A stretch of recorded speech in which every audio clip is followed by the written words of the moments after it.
It's a big failing in the way that DEI is practiced, actually. People think about strategies.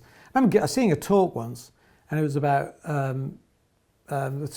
couple of diversity consultants were giving a talk, and they talked about having a vision, having a mission, having the right policies, having a strategy, having a plan with timescales, this sort of stuff.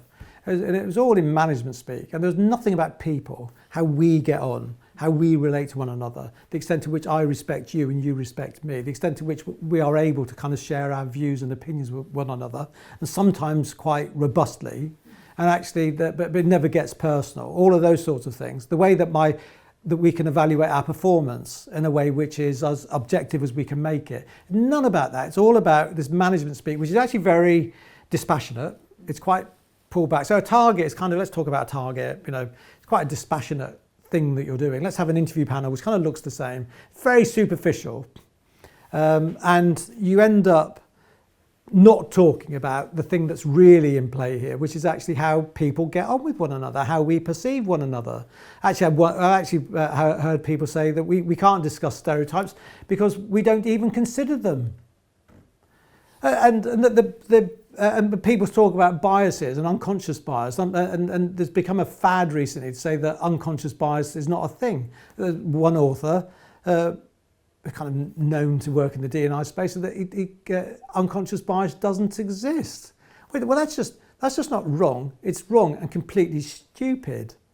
And yet you have all of these things, and so all it amounts to is kind of, let's do our policies right, let's get our strategies right, let's set this target, let's do this. But it forgets that really what's happening, and the way that human beings are, is the interactions with one another, and it's the beliefs that we hold about one another, and how those beliefs and attitudes interfere with me making a fair, effective, valid decision about somebody else.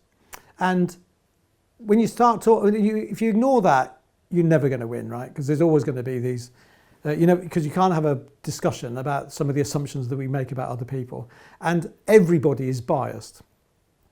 Like everybody listening to this, you, and while we're at it, me. We all have our biases. The research that we've done, and we've done research on race, we've done research on gender, we've done a lot of research on those areas actually.